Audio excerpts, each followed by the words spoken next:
Señor, mi Dios Todopoderoso, mi Padre. Señor, que tú fluyas, papá. Espíritu Santo, yo te doy control. Me humillo a ti completamente, Señor. Que seas tú, Señor, quien fluye en esta enseñanza, papá. Te doy la honra y la gloria para ti. Y hoy vamos a hablar sobre Yom Kippur. Yom Kippur es el día de la expiación. Y aquí te voy a demostrar en Levíticos, y es continuación de la otra enseñanza de Rosh Hashanah. Y vamos a hablar en Levíticos 23, versículos 27 al 28, también conocido como Yom Kippur. Fue el día santo más solemne de todas las fiestas y festivales israelitas que ocurrían una vez al año en el 10º día de Tishrei, el 7º mes del calendario hebreo. Ese día el sumo sacerdote tenía que llevar a cabo rituales para expiar los pecados del pueblo. Descrito en Levíticos capítulo 10, eso lo puedes leer tú en Levíticos 16, 1 al 34. Y eso es para tú leerlo, un verso de referencia. El ritual de la expiación comenzó con Aarón a los futuros sumos sacerdotes de Israel, que se encuentran al lugar santísimo. Dios destacaba la solemnidad de la jornada diciéndole a Moisés que advirtiera a Aarón para no entrar en el lugar santísimo cada vez que sentía hacerlo, sino solemne en este día una vez al año para que no muriera.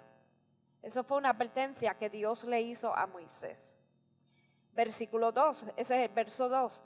Esta es una ceremonia que no había que tomarse a la ligera. Y el pueblo tenía que entender que la expiación por el pecado debía hacerse a la manera de Dios. Antes de entrar en el tabernáculo, Aarón tenía que lavar su cuerpo y colocarse una ropa especial. Y eso lo puedes ver en el versículo 4.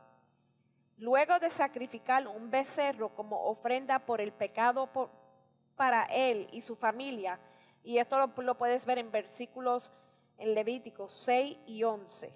La sangre del becerro habría de esparcirla en el arca del pacto.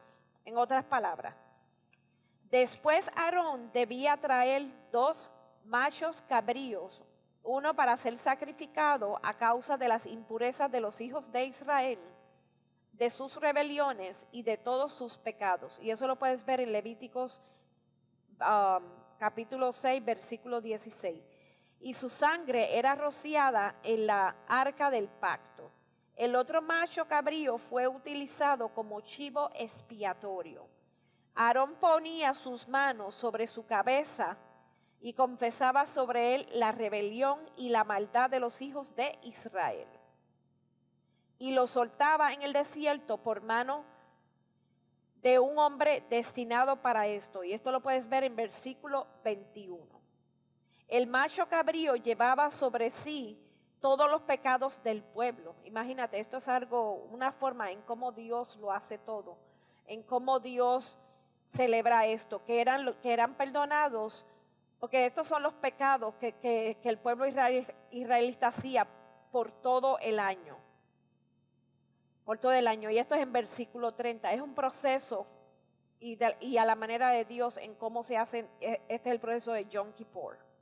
El significado simbólico del ritual, especialmente, y aquí vamos a hablar para los cristianos, se ve primero en el lavado y la limpieza del sumo sacerdote. El hombre que liberaba el macho cabrío y el hombre que llevaba los animales sacrificados fuera del campamento para quemarlo. Y esto lo puedes ver en versículo 4, 24, 26 y 28. Las ceremonias de lavamiento de los israelitas a menudo eran requeridas en el Antiguo Testamento y simbolizaban la necesidad que la humanidad tiene que ser limpia del pecado. Pero no fue hasta que Jesús vino a hacer el sacrificio una vez y para siempre que la necesidad de ceremonias de purificación cesó. Y esto lo podemos ver en Hebreos capítulo 7, versículo 27. Lo que estamos hablando aquí fue que cuando Jesús murió en la cruz por nosotros, ese fue el sacrificio que Él hizo.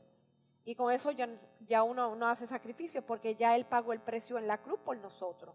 O sea que la sangre de los toros y la de los machos cabríos solo podía expiar los pecados si el ritual, y eso fue en el Antiguo Testamento, si el ritual se realizaba continuamente año tras año, mientras que el sacrificio de Cristo fue suficiente para todos los pecados de todos los que llegaran a creer en Él. Porque todo el mundo que cree en Él, porque solamente a través de Él tú llegas al Padre.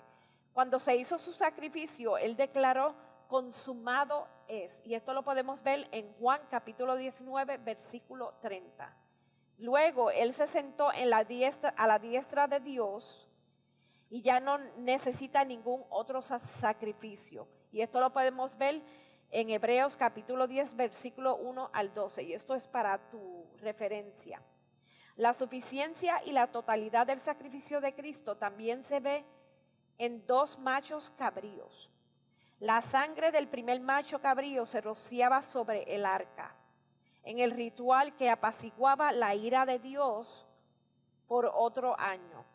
El segundo macho cabrío llevaba los pecados del pueblo al desierto, donde eran olvidados y ya no se aferraban al pueblo. El pecado que apaciguaba y expiaba a la manera de Dios solo por el sacrificio de Cristo en la cruz.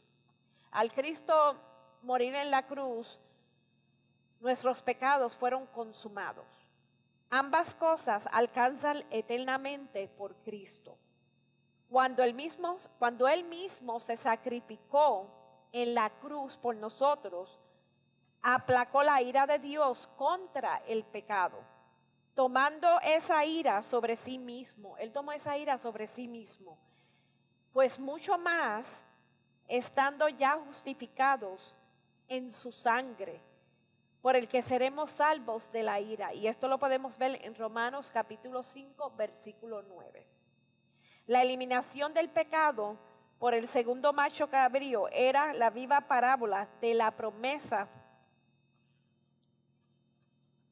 que Dios renovaría nuestras transgresiones de nosotros cuanto estás lejos el oriente del occidente. Y esto lo podemos ver en Salmo 103, versículo 12. En otras palabras, Dios remueve nuestras transgresiones. Él las pone en el olvido, en lo profundo del mal, en el olvido. Y que Él ya no los recordaría más. Y estos son versículos de referencia. Hebreos capítulo 8, 12, versículo 10, 17. Aún hoy los judíos celebran el día anual de la expiación, que cae en diferentes días del año, que puede ser en septiembre y puede ser en octubre. Tradicionalmente guardado este día santo con un periodo de 25 horas de ayuno y de intensa oración, a menudo pasando la mayor parte del día en los servicios en la sinagoga. Esto es como los judíos lo celebran. Nosotros los cristianos pues lo celebramos 10 días orando, ayunando, y también pasamos orando al Señor, arrepintiéndonos por nuestros pecados, y también en estos momentos en unidad con las iglesias. Señor Dios Todopoderoso, mi Dios, mi Padre, te damos la honra y la gloria a ti, Señor. Te doy gracias, Señor Todopoderoso, que esta enseñanza sea de beneficios para todos, Señor, y que todos se arrepientan, Señor. Este es tu tiempo, papá. La honra y la gloria para ti. Y con esto los dejo. Amén.